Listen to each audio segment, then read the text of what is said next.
Good morning, friends.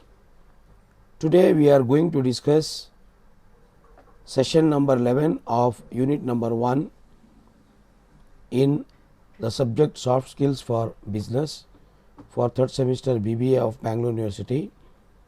The first unit, elements of communication. In this unit today we are going to discuss about listening, speaking, observation and responding. Let us have the recap of the old topics. In the last class we discussed. We have discussed what are the tips for developing intercultural communication skills, and we had a discussion on the various intercultural etiquettes required, the various mannerisms required to communicate with the people with cultural diversities, and in fact about the questions, MCQs. And today we are going to discuss about listening. Dear students, listening is a very important aspect in communication. If somebody is speaking, that means that somebody is speaking for the person who is listening or for the persons who are listening. If we listen properly, then we can respond properly. Listening solves different problems of misunderstanding, confusion or any sort of doubts. Proper listening matters in our daily life, in the business life. Therefore, it becomes important for all of us to know the actual meaning of listening. You can see on the screen, listening means receiving message in a thoughtful manner that leads to an understanding of the meaning in the messages. Listening means receiving the message. The message may be in the form of oral communication, in the form of recorded communication, in the form of any spoken words. When a person receives the message in a thoughtful manner, in a cognitive manner, in a sensible manner, that means from the mind one should, from the heart, from the mind one should receive the message. When once receive the message, that leads to understanding of the meaning. The meaning which is there in the message, the meaning behind the message is understood only if a person receives it in a thoughtful manner, in a cognitive, in a sensitive manner. So, listening is the second important part of communication. Speaking, listening and responding are the three important components of communication. So, without these three, communication cannot be completed. Professor Sered has defined listening as the cognitive process. As I told you, cognitive means the process of thoughtfulness, the process of intellectual mind, the process of within mind, heart, and the process of clearly understanding. He says, listening is the cognitive process that involves hearing, understanding, integrating and responding. Such a beautiful definition of listening. He says, listening involves 4 important activities. First is hearing. So, it is the work of a sensitive organ, ears, where if somebody is speaking, somebody is hearing properly, then understanding what is told, understanding what is said, integrating, then analyzing and then combining the thoughts so that the internal dialogue within the mind of a listener will give rise to give or express the response. Integrating and responding. Responding means giving feedback, giving reply.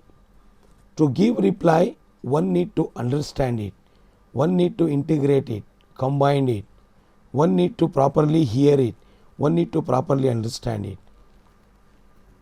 So, the very important definition, a very famous definition of listening, as I told you, has 4 important components: hearing, understanding, integrating and responding. Let us now discuss about steps in cognitive process of listening. Steps in cognitive process of listening. Cognitive process is completely a mindful process, a thoughtful process, an intellectual process, the process which begins in mind, the process which begins in brain, okay, the process which gives rise to the various ideas, gives rise to the feedback. Let us see one by one what are the various steps involved in the process of cognitive listening. It involves 4 steps. Step number 1 is sensing. Sensing is the first step of listening.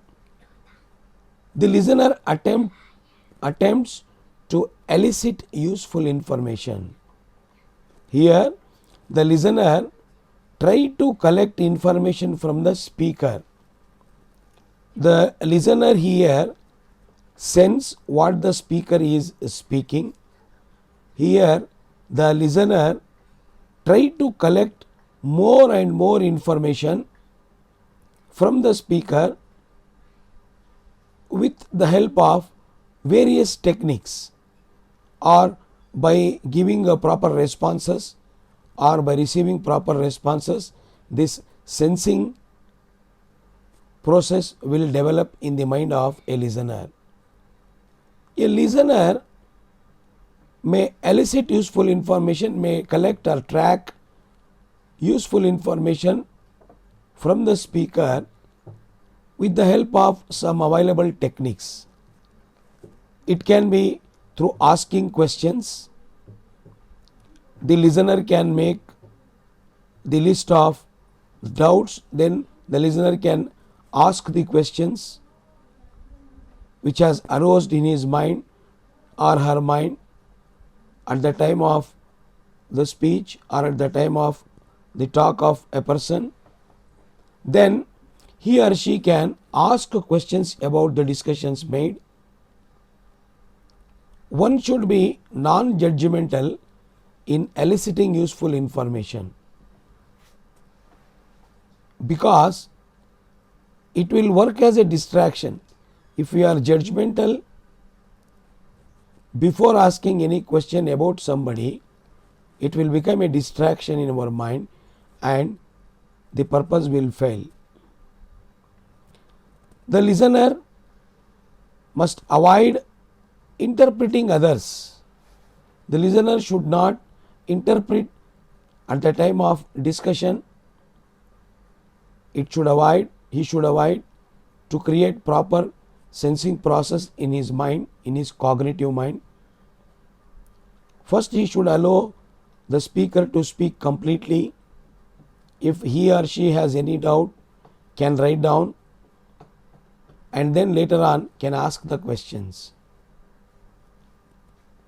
The sensing process will get distracted with 2 major things. One is having a negative feeling about the speaker or being judgmental, and another one is noise. So the speaker should avoid himself or herself from noise or from being judgmental to ask questions from the speaker. By nodding the head or by smiling or by maintaining eye contact or by removing physical distraction, the listener can create a very good atmosphere in the process of sensing the message or information or thought or opinion or expression of the speaker. It is completely mindful thought, it is completely intellectual process. The second process is interpreting. The listener attempts to interpret, to recreate the sender's message and assign appropriate meaning from the memory. As I told you, in the sensing process, everything will go to the memory, brain, mind of a person. Now the meaning is given to the messages by the receiver. Here the receiver attempts to recreate the sender's message. He tried to integrate, he tried to combine his thoughts with the thoughts of a speaker and assign appropriate meaning. He give a proper meaning from the memory. That means to say that it is again a cognitive process, that is again a thoughtful, mindful process. For doing so, the listener, to enhance the interpreting process, the listener should be empathic. Empathy is different from sympathy. Empathy in the sense, the listener should keep himself or herself in the place of a speaker while the speaker is speaking something. The listener should wear the shoes of a speaker now in the second stage. To be more effective interpretation, one should be more empathic. Empathic means one should feel that the other person, whoever is speaking, whoever is conveying some message, in the place of that person, the listener should place himself or herself, then listen to it. If I am there, if I were to be there in that place, if I were to be there in her place, in his place, what would be my situation? What would I have spoken? So, putting the shoes of someone and thinking it in that way will make interpreting effective. To make the process of listening more effective, to make the process of interpretation more effective, the listener should note down. That is very, very important. If some doubt is there in the mind of the listener should write down, or if some intrapersonal dialogue is going on within the mind of the listener while the speaker is conveying something, the listener should note down. Later on, he or she can clarify. It is always better to avoid premature evaluation for interpretation. Suddenly telling something positive, suddenly telling something negative about somebody or somebody's presentation or somebody's speech or somebody's performance is not a healthy practice, especially in the process of cognitive listening. We should avoid the premature evaluation of the communication process to make listening and interpreting effectively. Then the third one is hold emotions in check.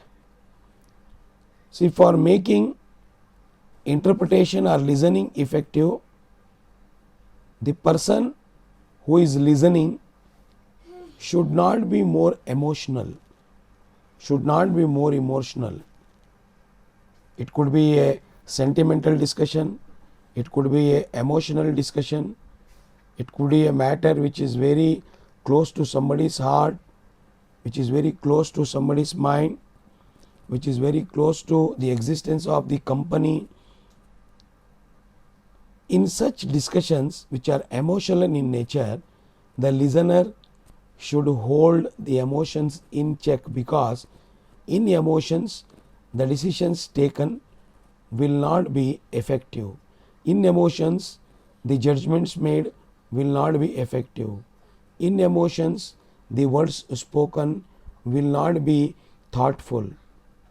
Therefore, at the time of listening, that too when interpreting process is going on in the cognitive mind of a listener, he should not or she should not have more emotional sense. They should hold the emotions for time being till the discussion ends.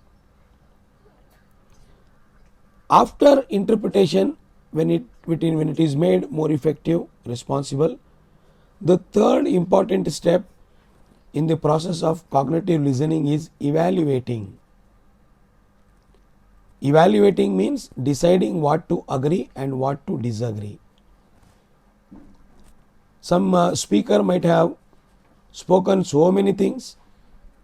It is not necessary that one should agree all what the speaker has spoken and disagree all what the speaker has spoken, or it is left to the whims and fancies of the listener to select and to reject whatever the listener and his cognitive mind says. Here the listener now give weightage to the communication process. He judges, he brings out the result now in his mind. He just evaluate, give ranks, appraise the communication process spoken by someone. Then he gives effective response. For giving response, evaluation is important. It is not necessary that if somebody is inviting for a lunch or somebody is inviting for a dinner, the other person should go accept it. It is left to the listener to accept the lunch invitation or dinner invitation, to go or not to go. So here evaluating means deciding whether to agree or to disagree of the thoughts expressed by someone. All the thoughts can be agreed, all the thoughts can be disagreed. Some of the thoughts can be agreed, some of the thoughts can be disagreed. It is left to the cognitive comparison of the listener. The listener will have internal dialogue within himself or herself. He keeps on discussing internally, and then the evaluation part comes out. For making this evaluating effectively, the process of evaluation effectively the listener should organize speaker's message in the mind and think over it. First, the listener should organize whatever the speaker has spoken and keep it in the safety walls of the brain, in the mind. Then take the notes of contents of the message. What are the important points discussed by the speaker should be taken down in a piece of paper. Then be careful about one's bias and assumptions. See, assumptions and bias, again, as I told you, it is just like a premature judgment or evaluation. Focus on message, not on the style of communication. To make evaluation, okay, most of the time what happens, we may not like the style in which the communication is being communicated. So by that notion or by that assumption, we reject or we do not accept the message conveyed by the speaker, because the way the speaker spoke was not good, the style was not good. Therefore,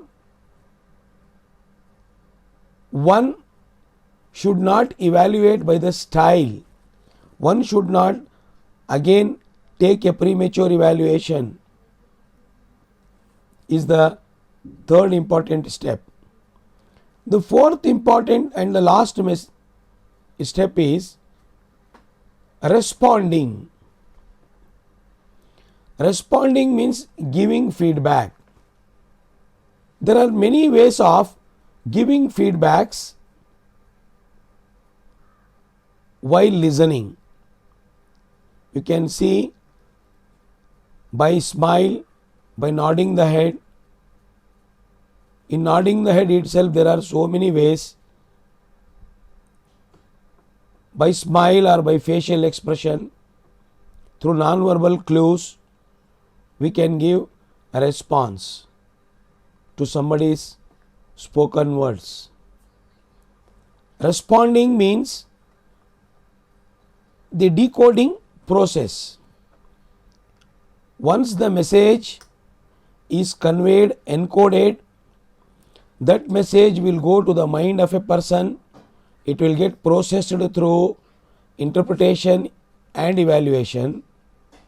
After the processing, the stage of responding comes, where the same message will be decoded. The same message will be given a response in many ways, orally or verbally or non-verbally.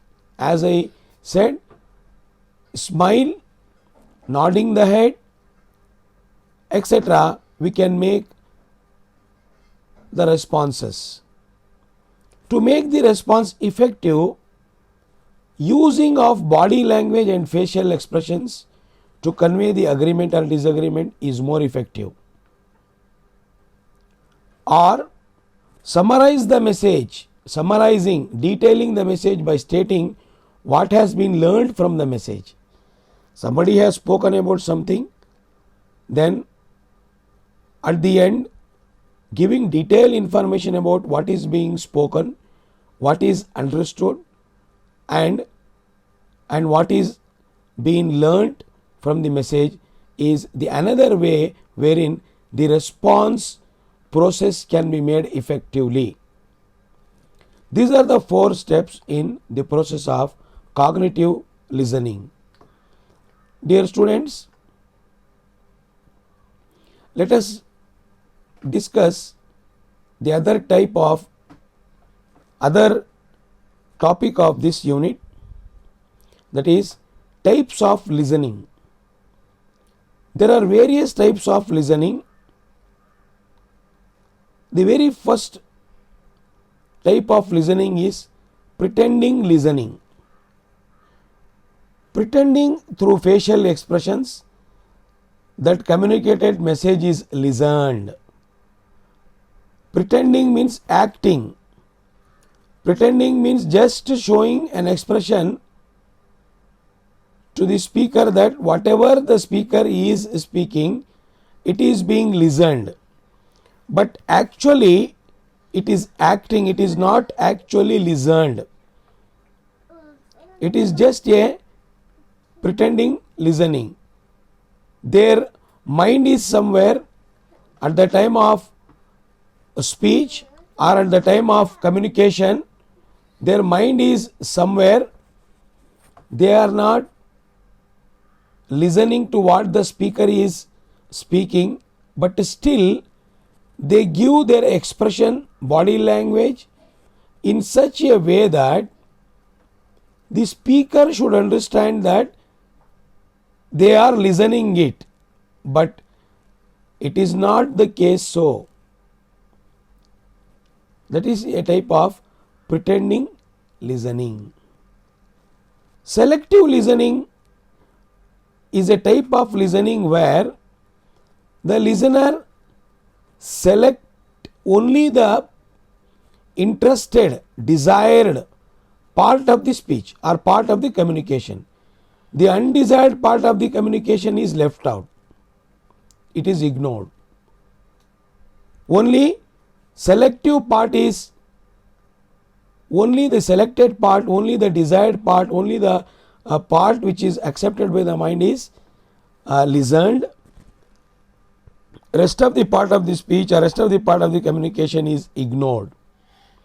Usually it so happens in big mass communication, or it so happens with some seminars, conferences and all.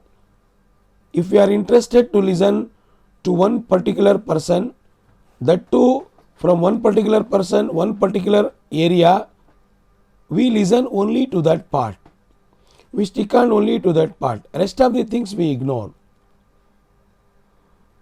Whatever we are interested, we listen. When we are not interested, we reject it, we ignore it. That is selective listening. Attentive listening means listening with full attention without missing even the single part of the speech, listening to the communication with head and heart, coordination of both mind and heart, attentively, interestingly, desiringly, paying full attention to the speech from beginning to end, paying full attention to the communication process from beginning to end is a attentive listening.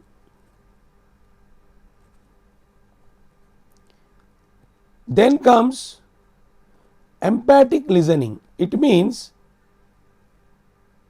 it is the listening intently and intensively to understand the person fully, deeply, both emotionally and intellectually. Empathic listening is one of the important type of listening wherein the listener try to bring a judgment about the speaker completely through the emotions, through the intellectuality of that person. It is just like a complete study of a person. When a person speaks something, the others can easily judge whether the person is speaking correct or not, whether the person's way of expression is correct or not, whether the person's inner feelings are correct or not, whether the person is emotionally positive or negative, intellectually positive or negative, damaging or not damaging. So all these things matters in listening. Then listening for mutual creativity. That means listening to inspire mutual creativity. Here the listening which is used for mutual creativity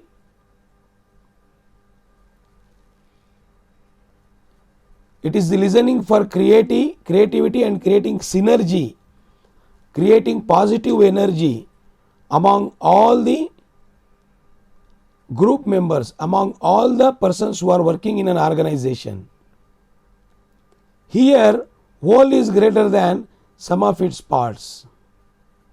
That means to say that here the entire team, the energy which is created by the entire team is greater than the energy which is created by one person.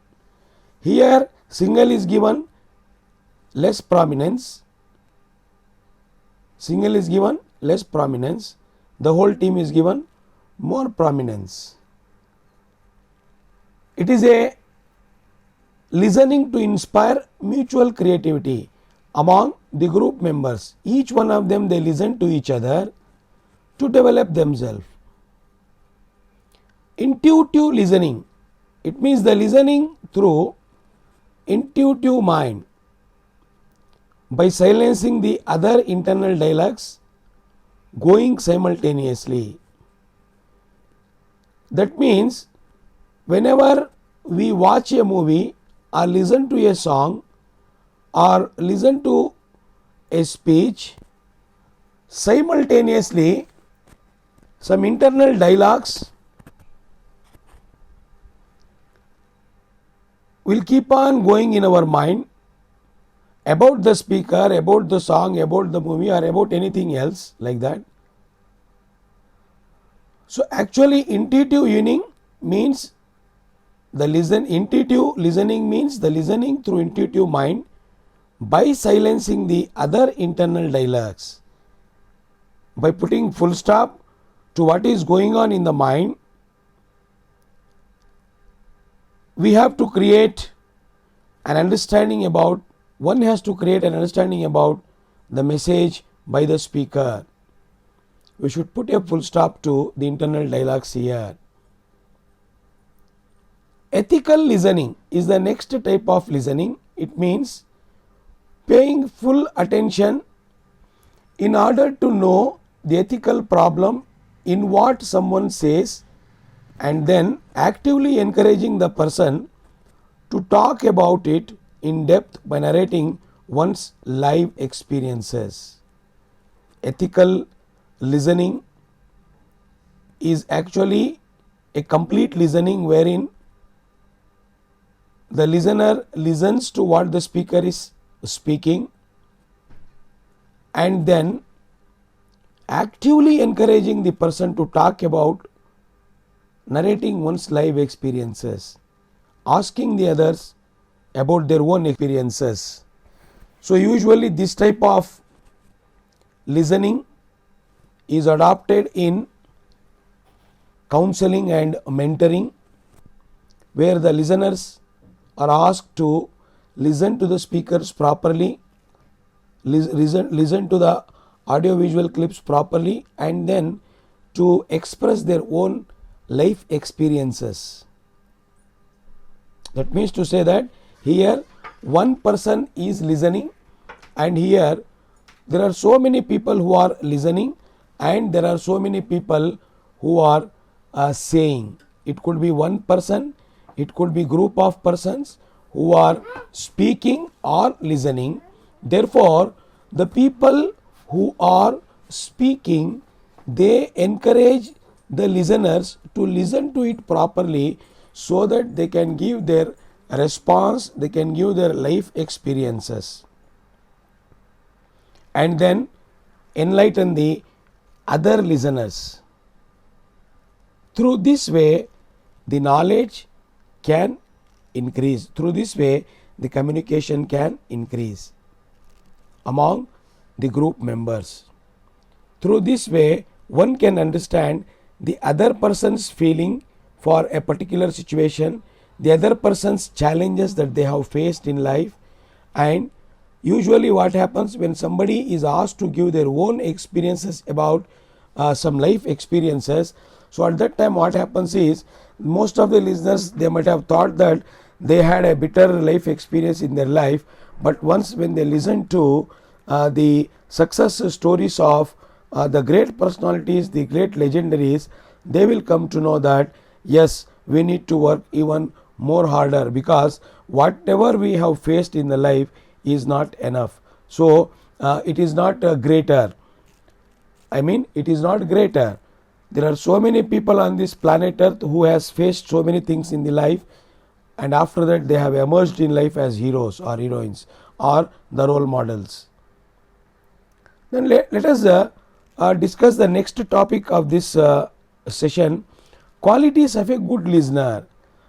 What should be the qualities a good listener have? What are the qualities of a good listener? What are the qualities that a listener should possess to call himself or herself as a good listener? First of all, a good listener should maintain eye contact. Eye contact will create concentration in the mind of a listener. If eyes are distracted, then the mind will be disturbed. To save the messages given will not be possible. That is why in art of public speech, we used to say that when somebody is addressing the audience, if somebody is addressing more people, they should not move around. They should not move around time and again, because it disturbs the eye contact. Why? Eye contact is very important for keeping the concentration live, for keeping the concentration of a person, which will naturally give rise to the cognitive thoughts in the mind of the listener. So remain in reaction free consciousness, reaction free consciousness. So we should always be free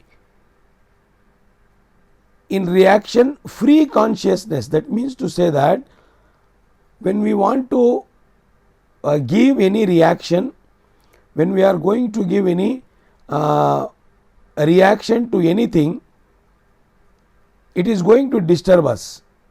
So what is required is, we should allow the speaker to speak. Otherwise, keeping on interrupting, keeping on asking questions will not serve the purpose of either the communicator or the communicatee. So we should feel ourselves free from reactions. Then alert and attentive. A good listener should always be a full, complete concentration giver, a person who gives full concentration, who is alert and agile, who is active, who is more interesting, more enterprising, who is more focused, who focus only on the listening part, does not bother about who is doing what. If somebody is listening to something, it could be a speech, it could be a song, or it could be anything for that matter, focus, concentration, determination at the time of listening matters. Then the person should be calm, connected and collected. The qualities of a good listener is, the person should be calm. Calm here means peaceful. He should not get disturbed himself or herself. When somebody is listening, we should be calm, so that when in the absence of peaceful atmosphere, there will be misunderstanding. In other words, in the absence of peaceful atmosphere, there cannot be a proper understanding. And the person should be connected, not only calm, should be connected and collected. Connected means the person who is listening should listen with calm, with focus, with eye contact, the communication process or the interaction process which is connected to him or her. The listener should not express the body language as if he or she is not connected to this. Then why should I listen to this? Why should I listen to this? It is not my duty. It should not be like that. Collected, the listener should collect and keep the messages of the speaker in the cognitive mind. If possible, make the note, or if possible, write down the doubts or clarifications to be made. Then the listener should ask relevant questions. Irrelevant questions should not be asked in a particular situation. If somebody is speaking on something, the questions should be asked relating to that particular thing only. That particular thing, if it is discussed, it will go to the cognitive mind of everyone. Otherwise, usually sometimes what happens is people, they try to distract others by asking questions. If somebody has identity crisis, they want to be notified, or they want to be noticed, or if they want to be identified by someone, what do they do is, in the discussions and all, they keep on asking questions. They ask both relevant questions, they ask irrelevant questions as well. But the qualities of a good listener is asking the questions which are relevant, which are connected to the discussions there. Irrelevant questions should not be asked. More than that, supplementary questions should also not be asked. If question is asked and it is clarified in a proper way, supplementary questions should not be asked. The listener should have a positive body language. When we are having a facial expression, our sitting posture, the movement of body, our facial expressions should always be positive. It should not give a wrong signal or bad signal to the speaker. The listener should have a positive body language. Some people, what they do is, while listening, their sitting posture will be unscientific. When the sitting posture is unscientific, their body gets tired very quickly. They will not be able to concentrate. When most of the time I have observed that in many big congregations and all, some people sleep while listening. Some people, they get distracted themselves and they distract others also through their body language.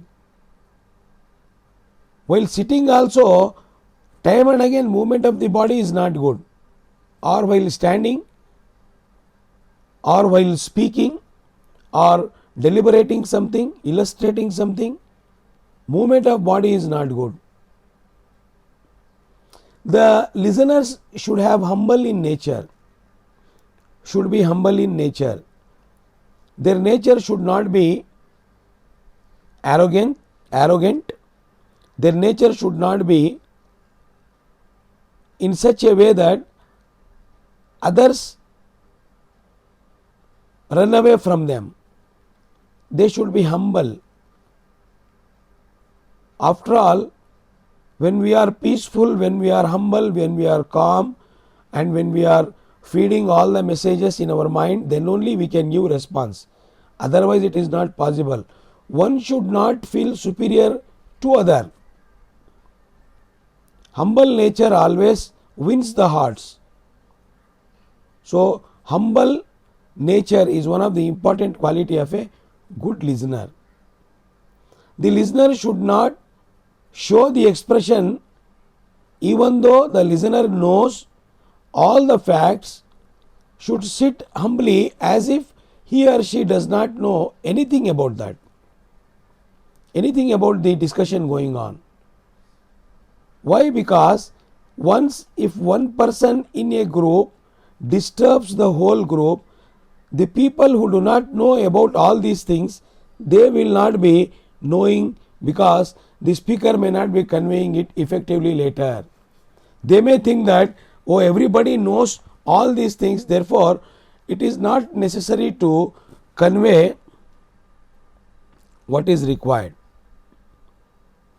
By the mistake of one person, rest of the persons will be in difficulty.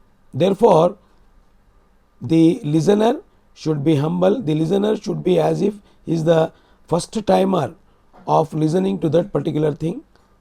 Then he can be called as a good listener, though he knows everything. Avoid distractions.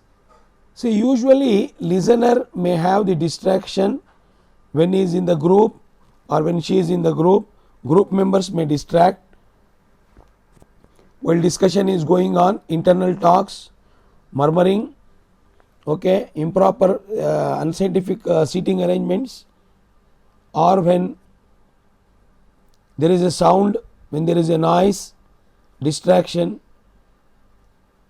The listener should listen to in a peaceful atmosphere, without noise, without more distance, because in more distance also listening affects. So when we listen closely, we understand better. When we listen from the far off place, sometimes the voice of the speaker may not be audible, or the communicator may not be audible, or the distractions may be in the form of misunderstandings, or in the form of premature evaluations, etc. And the listener should always be open to new ideas. It means the listener should always think that there should be a scope for out of the box thinking. One should not have the stigma or complex towards one particular thought. There should be the alternate ways of thinking a particular thing. A good listener always is open to new ideas, so that the listener can listen what is spoken. Otherwise, if he or she has a reserved mindedness or already judgmental about something, then the new ideas may not come up, the new ideas may not cherish, or the new ideas may not exist, they perish. To encourage new ideas, the listener should always listen it humbly, with empathic approach, empathy, keeping ourselves in the place of others, in the shoes of others, in the responsibility of others. The listener should always listen that if I were to be in that place, what I would have done, what would have been my work. Therefore, a good listener should have all these qualities, so that he can listen and he can deliver later in the most effective way. Now let us move on to the next topic, eliciting responses. See, there are so many ways of getting response. Basically, there are two ways when we are communicating to a big audience. Okay, to understand others thoroughly, sometimes questions are asked. Why questions are asked? The speaker want to know whether the listener have listened it properly, understood it properly or not. Therefore, if you put right question, you will get the right answer, and if you put wrong question, you will get the wrong answer. Taking response has two important steps. In two ways one can take the response. by asking questions. Closed questions like, will you have a cup of tea? Open questions like, how do you feel about the situation? Funnel questions like, generally it starts by asking general questions and then incidents, then event, then causes related to that question. Probing questions, asking follow-up and supplementary questions, keeping on asking questions, questions after questions, as if they want to take more and more information from the communicatee. It is like probing, investigation type of questions. Asking follow-up or supplementary questions when you do not understand a response. When you do not understand a response properly, you keep on asking questions till the time it is properly understood. The questions will be they will keep on asking the questions. This is one way of eliciting responses, taking responses, whether the listener has properly listened to it or not. The another one is humble inquiry. It is the fine art of drawing someone out of asking questions to which you do not know the answer, of building a relationship based on curiosity and interest in other person. See, it is actually a type of inquiry when you do not know about the other person, humbly keeping on asking the question to know about that person and developing the relationship. Out of curiosity or out of interest, one person can ask about other person, about their existence, about their work, about their job, or about their activities, about their business. Out of curiosity, one person can keep on asking humbly the questions to another person. Here the communication process will continue and end from asking the question about one person to another person and ends at knowing more about each other. This is another way of eliciting responses. Usually in television interviews or in some of the interviews, this type of techniques are followed by the news reporters. If they are interviewing some person to know about their life story or to know more about them, they keep on asking the questions humbly. They develop a relationship between each other out of curiosity and interest, and they will get the response as well. If, as I told you earlier, if the question is right, the reply will be right. If the question is wrong, the reply will also be wrong. So dear students, we will discuss the another point now in this particular unit, that is observation. See, there is a difference between looking and observation. You just see, looking is without purpose. You can look somewhere, I can look somewhere, someone can look somewhere. But observation is looking something with purpose. Looking something with purpose. That means to say that it is the active acquisition of information from primary source through human senses like sight, sound, touch, smell and taste. That means to say that observation is also one of the important component of communication. Cognitive process. It is the cognitive process. Here we look at particular things with some purpose. How do we acquire all these things? Through our human senses, like sense organs like sight. We observe through our eyes.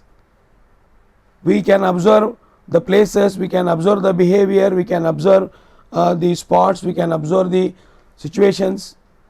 Through our ears we listen, through our body we can touch, through our nose we can smell, and through our tongue we can taste. Through all these things we can observe a particular thing, and we can come to know whether that particular situation, whether that particular thing is fruitful or not fruitful, whether it is good to accept or good to reject, whether it is acceptable or rejectable. So, usually in research, observation is treated as a primary source of collecting data. The researcher or the co-investigator, they go to the field work. What cannot be recorded in questionnaire, what cannot be recorded in the forum of questions and answers, that they observe through these sensory organs. The same thing they take down and they express it. This is also a very important component of communication. Now let us see, following are some of the important tips for mastering the observation. How we can best observe the things, by using what tips we can observe the things. The very first thing is through meditation, giving ourselves some time for meditation, prayers, good deeds definitely will increase our observation energy, our observation strength. Through practicing memory recollection, recollecting. By practicing memory recollection, what has happened the whole day, what has happened last year, what has happened this year, if we keep on recollect the memories, then also our observation will increase. It is completely related to the brain and sensory organs. Experience new things by looking at the world from a different angle. As I told you earlier, thinking out of the box, our observation level will increase. Have an open mind and think critically. When we think in the two sides of a particular thing, our critical and logical reasoning, analytical reasoning will increase.